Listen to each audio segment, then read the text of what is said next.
Affordable housing is a hot-button issue pretty much everywhere in the United States. Leaders here in Kansas City are trying to curb the problem with a 5-year housing policy just released today. 41 Action News reporter Kat Reed joins us live. So, Kat, what does this plan do exactly?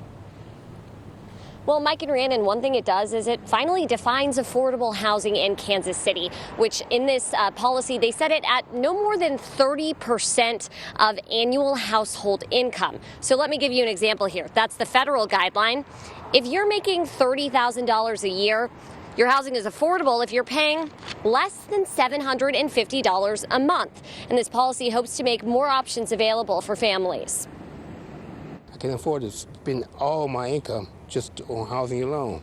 Adrian Burboy has a rule. He spends no more than a third of his income on rent. I have other needs like medication and food, clothing. After searching to no avail, he finally found his affordable home at Pendleton Flats. Over in Midtown, renter Pere Schaefer says it was easy to find an apartment in her price range. Once you make a certain amount, you can get housing. I think if you're under that, it's very difficult and there's really no help available. According to data presented in the city's proposed 5-year housing policy, more than 90% of renters making less than $20,000 a year are spending more than 30% of their income on housing. The city wants to change that. The bad word in all of this is status quo.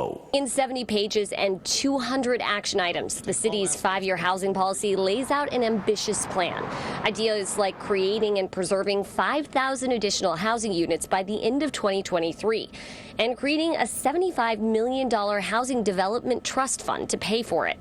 It also calls for the promotion of mixed income development like Pendleton Flats, where Burboy lives. It combines market rate and low income housing. I think it's a good thing. Neighborhoods and Housing Services Director John Wood says the policy will create a long-lasting impact in Kansas City. The bottom line is, what do we want to be known for when we grow up?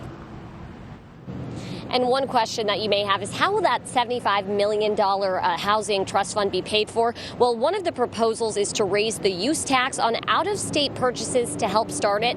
Of course, City Council would still have to adopt this policy and pass some more legislation to put all of these items into action. Reporting live in Kansas City, Kat Reed, 41 Action News. Kat, thank you. How much you pay for housing really varies by county. The Economic Policy Institute recently did a study about how much people are paying per month. So these numbers are from March of this year and are the average cost of housing in different parts of the metro.